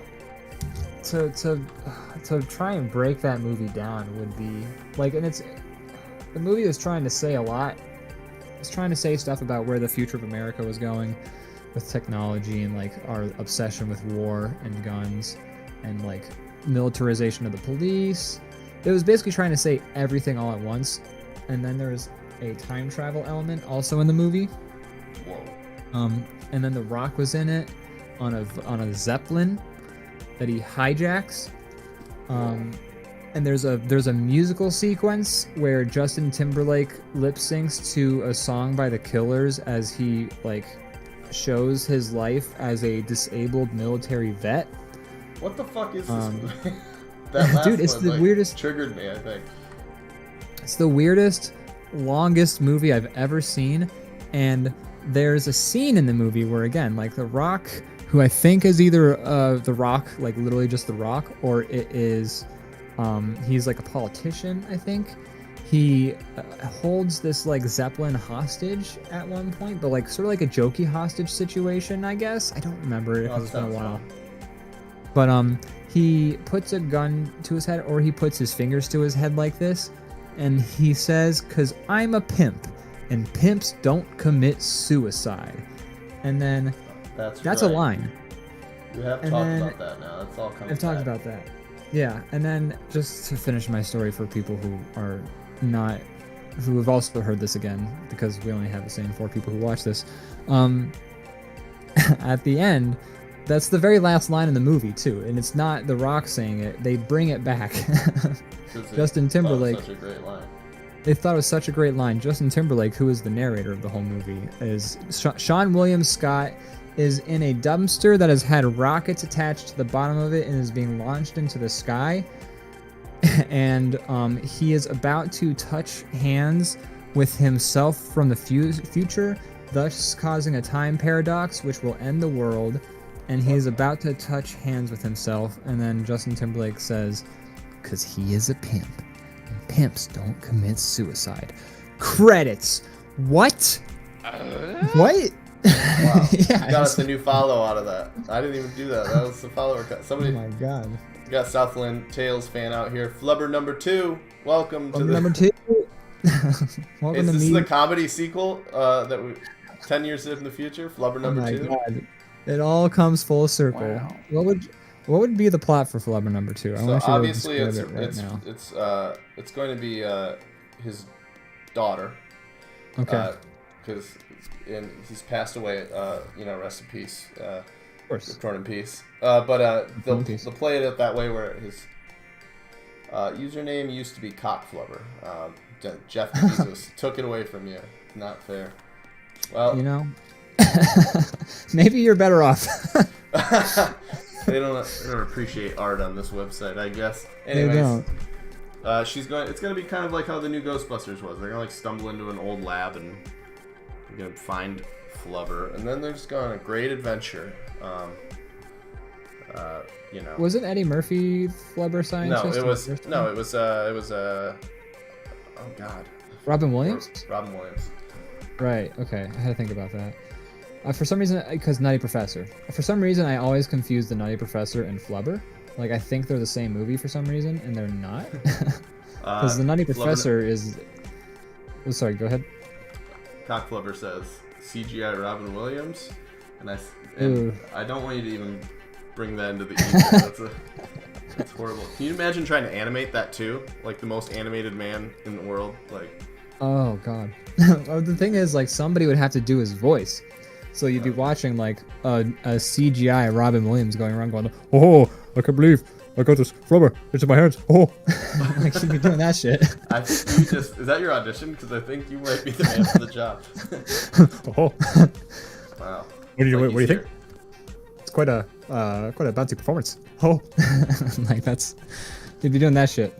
Yeah. Yeah, they would have to bring in his daughter for some reason. So, like, the Nutty Professor is both the I almost said C.S. Lewis, the Jerry Lewis movie where he turns into a raging misogynist and like ruins his whole life that way, and then the Eddie Murphy version is where he turns into Stefan from Family Matters, and He's still kind of a misogynist. still a misogynist. No, he's actually exactly a misogynist. But like in the first, so I actually fell asleep during the original Nutty Professor because we were watching that like this year. I haven't seen the Jerry Lewis one ever. It's on Amazon Prime. The family was like, "Oh, what the fuck? Let's watch it," and we watched it, and we all hated it. And I think the point of the movie is that he's a shitty misogynist because in the very beginning of the movie, it's played off like he's cool all of a sudden, and like the misogyny is just a side effect of him being cool. But I did start to notice that like before I fell asleep, there were scenes where like he would get in trouble or like somebody would be like, "You're a fucking dick," and like the love interest even says like, "You only care about yourself," and like walks out on him. So I was like, okay, the point of it is that he's a shitty misogynist, and like, okay, That's kind of how the Eddie Murphy one goes. Similar. That is how the beats in Eddie- story. the Eddie Murphy one hammers it home, I think, more. I mean, I can't say because I fell asleep during the I original. think but it really shined when they made Nutty Professor 2, The Clumps. This is when the story really came together. That's where it all quality, made sense. Quality film. You know, the first one had to happen so that we could get the masterpiece, The Clumps. Hercules! That's from the first one. Is it really? Okay. It is. I thought maybe they brought it back. Well, they probably did. I'm sure there's a lot of callbacks. I don't remember it. My brain erased it. Yeah.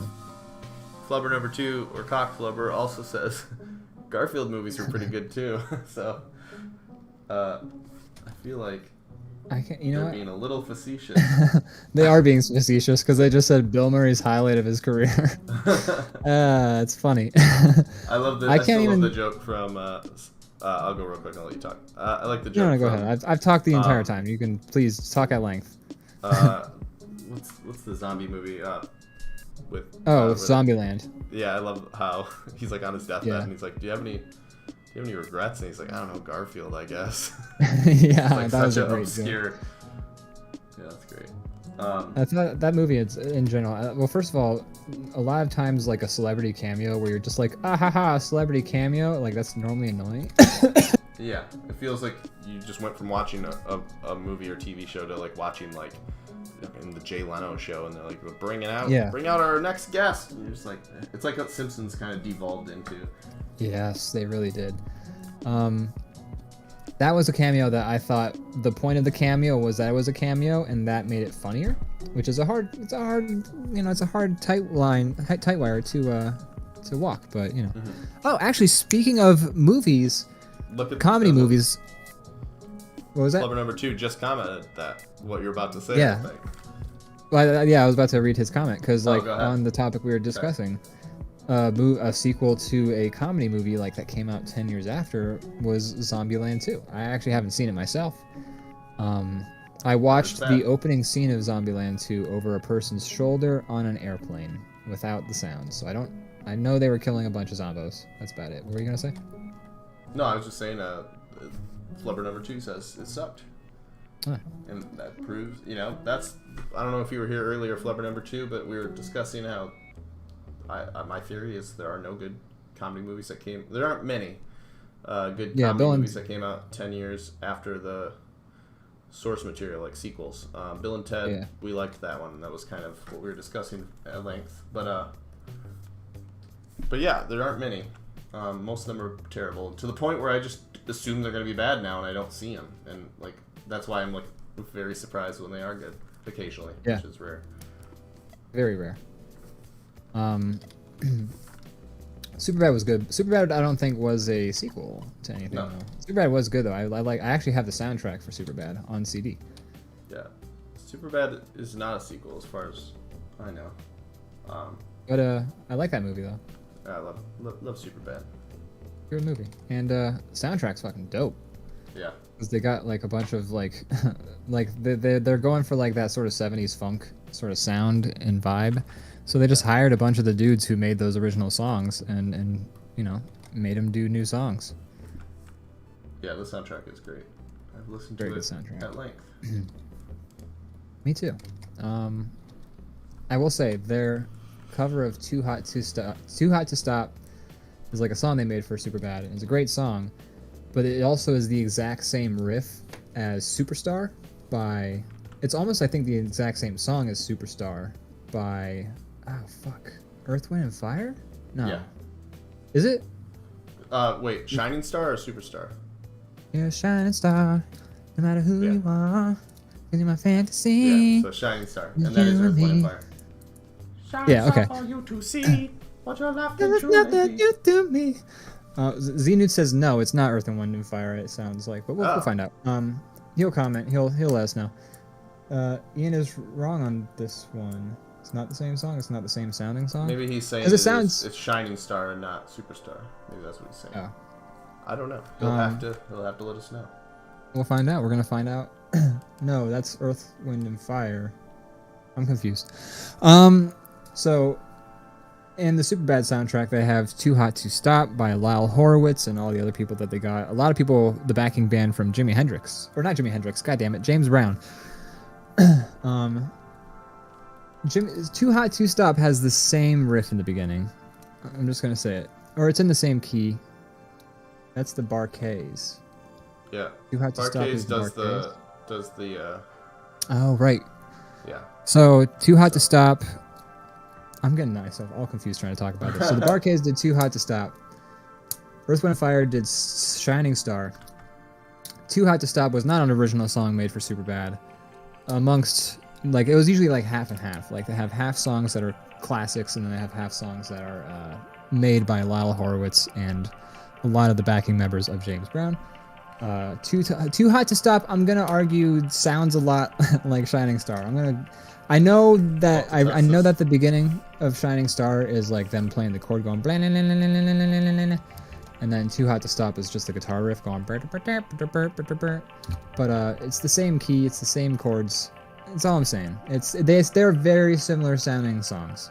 And I will stick. stick. It starts up and you're not sure what you're about to hear.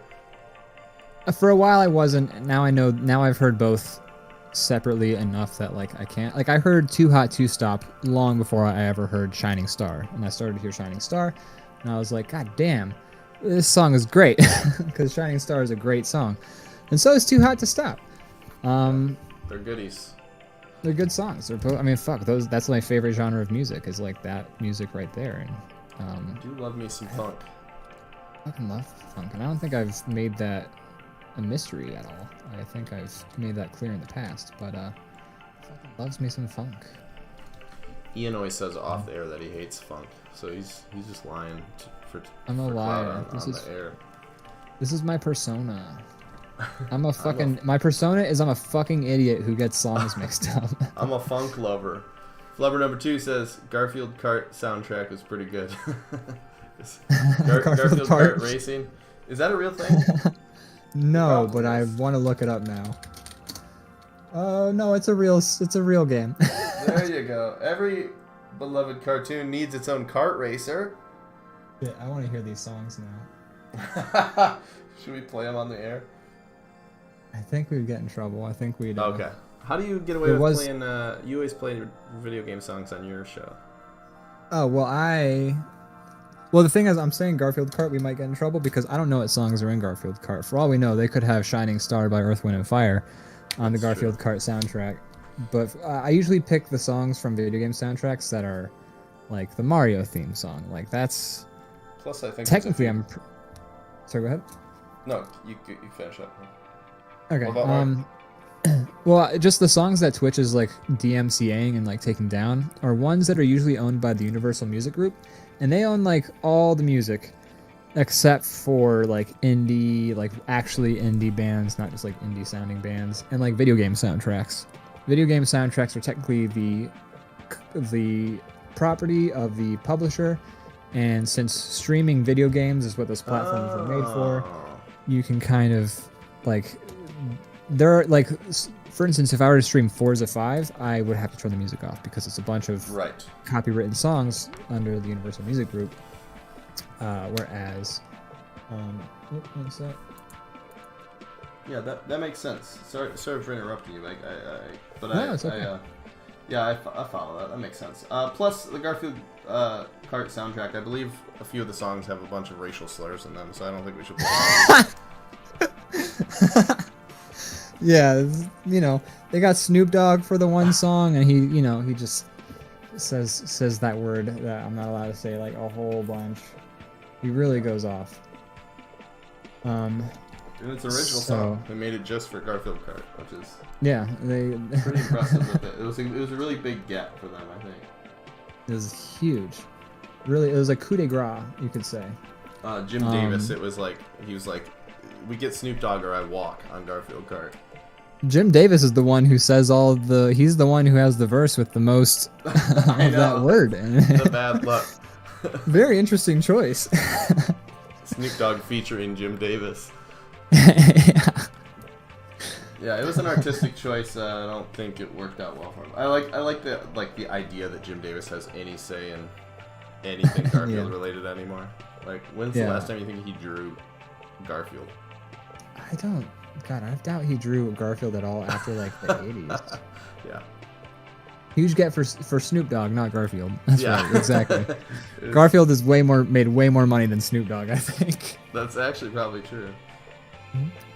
I would actually, in this fake soundtrack we're making up, I do actually want to listen to the real soundtrack once this is all said and done. I bet I want it. So, like, you know how in the Space Jam soundtrack, Jay-Z wrote the song "Buggin'," where Bugs Bunny raps the song. I want Snoop Dogg to rap a song for Garfield soundtrack where Snoop Dogg is rapping from the perspective of Odie. Oh, okay. I was gonna say I would like to hear him rap about like his disdain for Mondays and lasagna being like He's awesome. Snoop Dogg. That's true. That's true. Odie's a dog. So that's the only reason. That's the only reason. Yeah, I follow you. That would be good. Maybe he could just he could be the voice for Odie, even though Odie never talks. He just kind of goes like, "Rah!" But Yeah, Snoop Dogg he'd be could like, do those parts. he'd be like, "Damn, it feels rough to get kicked off this counter." Whatever, and then just rapping about all the things that Garfield does to Odie that are awful. I think we should pitch this. Let's get Jim Davis on the horn. Let's get Jimbo on the horn.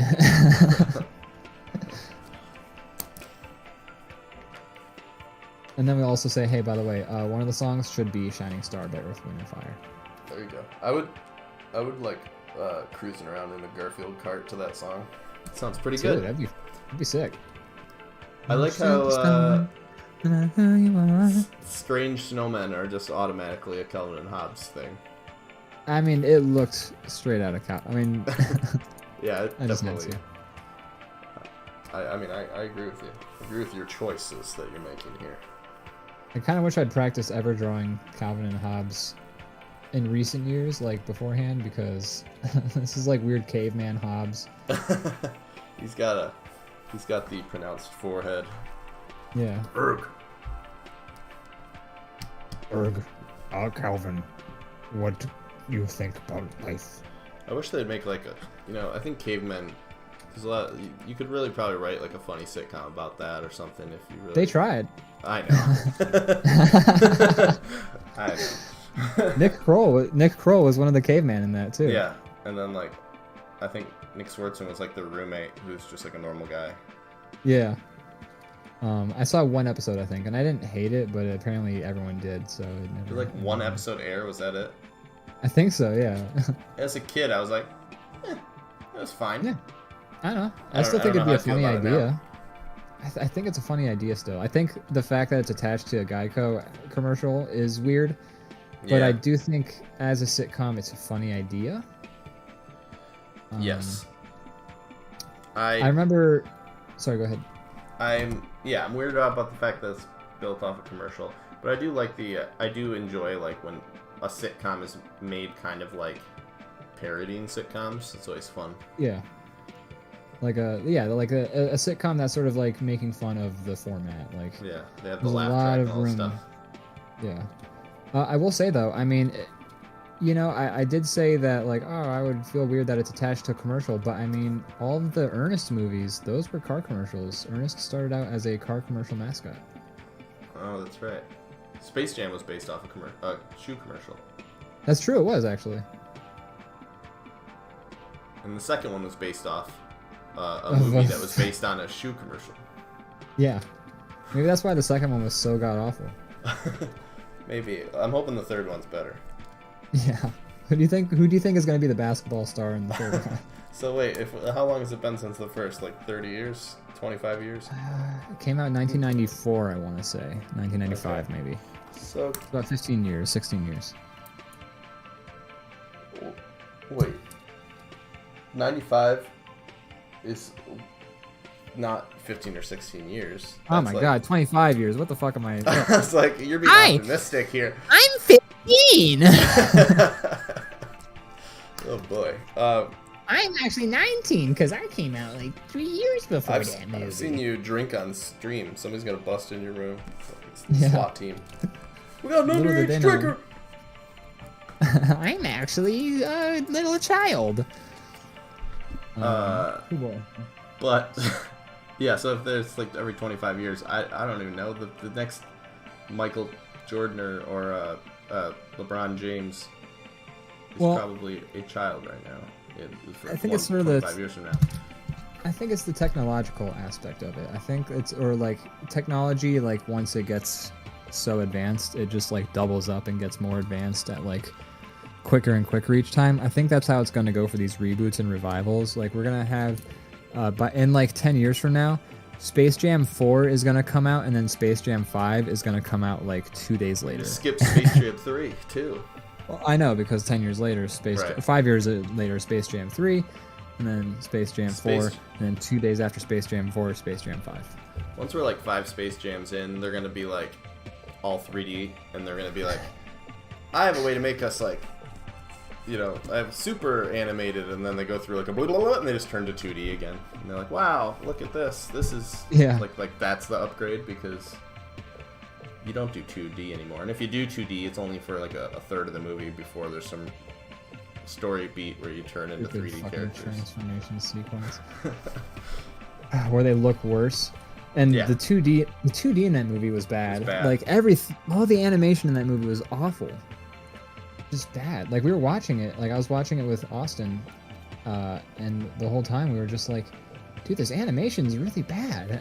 Like this is like the first Space Jam, like, say what you want about it, the animation in it looked incredible.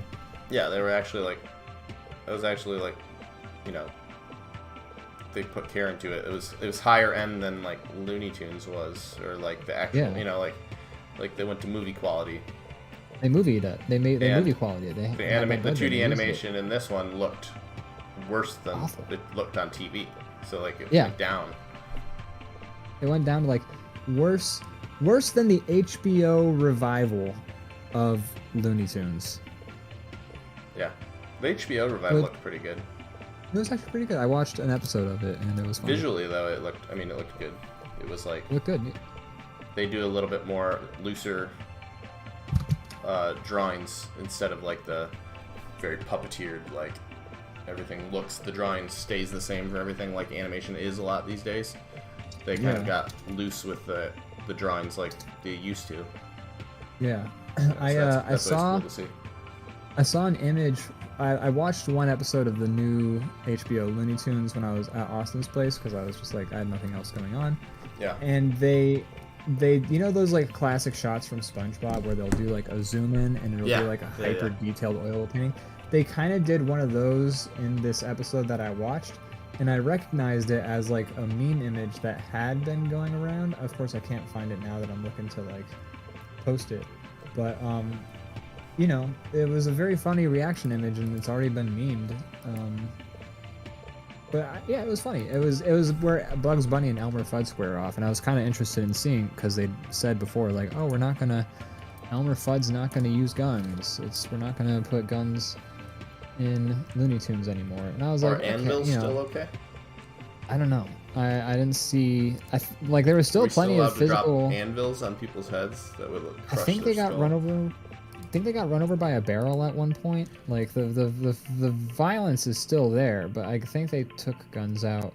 I'll agree that a gun is maybe not like the Looney Tunes are based around violence, so it's weird when they start splitting hairs and picking what should be allowed and what shouldn't. Yeah. But I agree, guns, you know, guns are kind of they're a hot button item in this country, America. I don't know if you heard about it, but it's like there's a whole debate.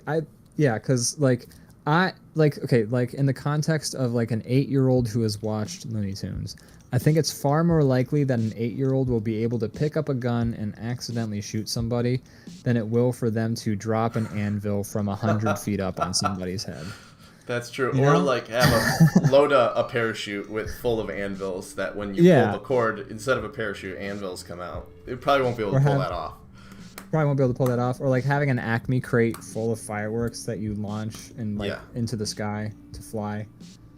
So while that's all true, I will say I would rather be shot than have a safe dropped on top of my head. Yeah, I agree with that.